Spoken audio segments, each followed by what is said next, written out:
one thing I mean, that I just, as you're telling that story of, the goods and the bads, without a doubt, it's hard for me nowadays to look at the bads and not go, man, just thank God for those bads, because I know that I am the man I am today because of those bads. And it was part of the process that I had to walk through to get to where I'm at.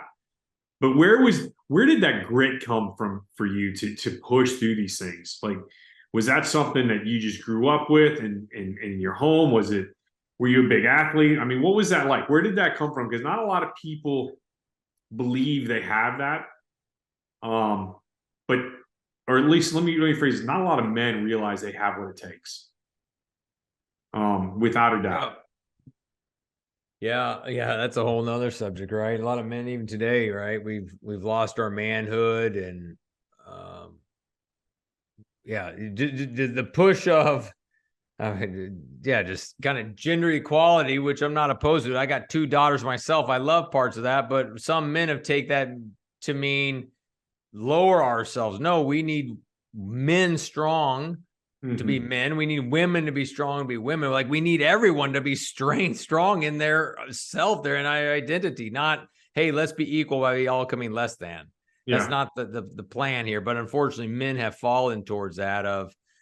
But you and I could talk about that for days. We're not going to go down that path. Yeah, that is my passion in life. I know it's your passion. I even love the phrase you use, dangerous men. Like, we need, how to become dangerous men. I love that phrase that you use. And I just think that's fantastic. But what has helped me in my own life is, very grateful. I had a very resilient father, and mother. But my mom died when I was 15. She had breast cancer. And so I saw that, and I saw my dad just, through his faith and through his love and through his hard work and through his grit, was to raise us 3 kids. Wow. And, he ended up remarrying, and she's an incredible woman. My stepmom, she's absolutely awesome. But through that, I saw my dad battle unemployment.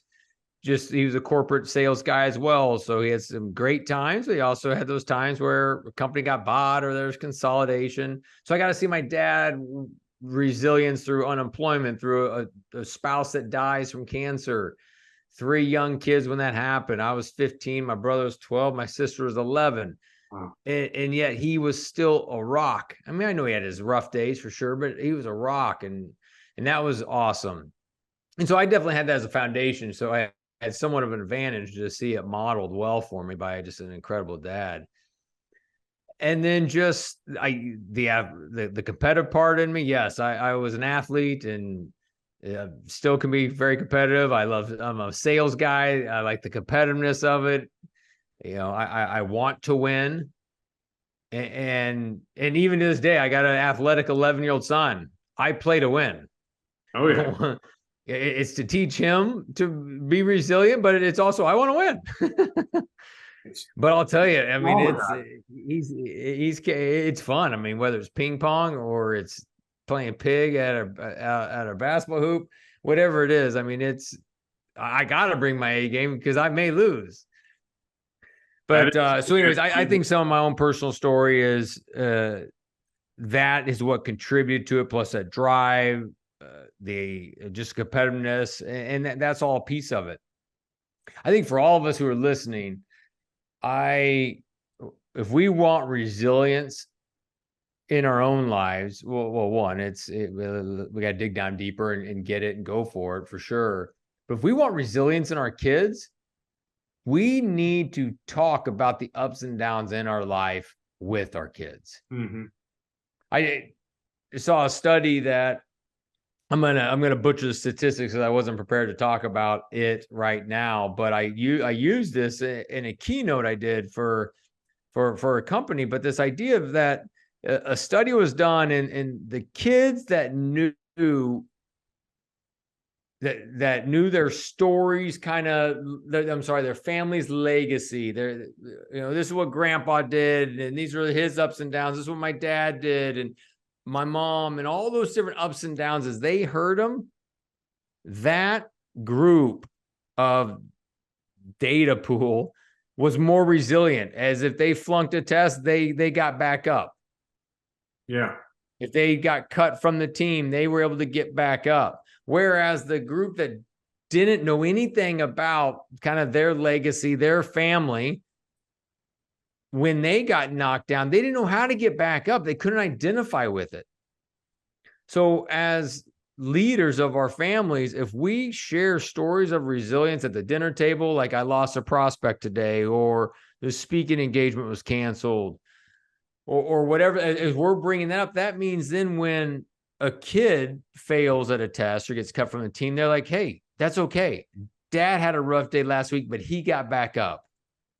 You know, we're the Walkers. We rise and go. We're the Carlsons. We rise and go. We get back up. We're resilient. So one way to raise kids of resilience is not just to, go make them fight and hard. Let them know the vulnerability of the ups and downs of your own life. Celebrate the wins, but also talk about the lows. And I know there's some men and maybe women that are listening to this of like, well, we don't talk about that in our house. I don't want my kids to see I'm sad, or I don't want my kids to know I'm frustrated.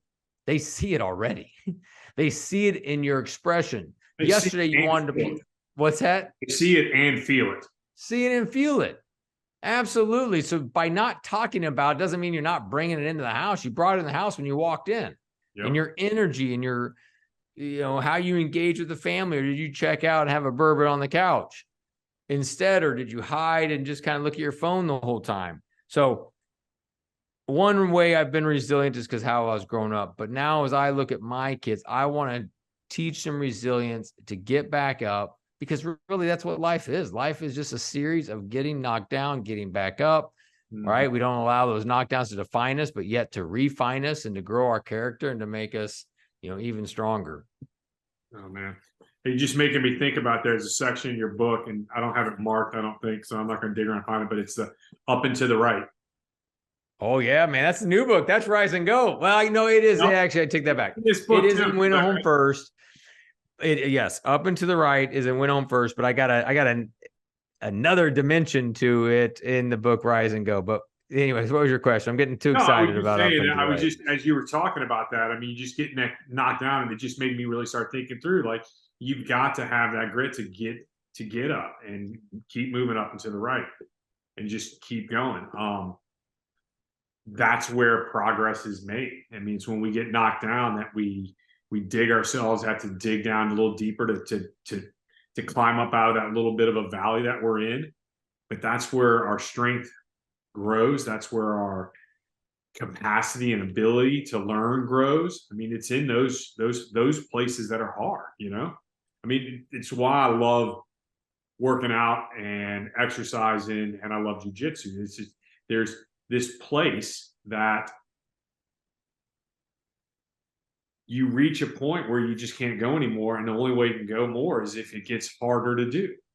Yeah, so you're kind of creating a valley for yourself to crawl out of. Hey, when I remember the first time I put 2 plates on the outside of my barbell, right? That was a big deal. But now it's like I can do that all the time. Now I have to add more weight. And so now I can't do as much weight. So I'm down in the valley right now, but eventually I'll be at the top of that peak. Or 3 years ago when I started coaching, like it was just mistake after mistake of how I would communicate and connect with a potential client, and they're just like, yeah, no, I'm good. A lot of no's, but you just have to forward, lots of no's. Lots of no's is right. But you're doing it, and staying aligned with that is really, really key.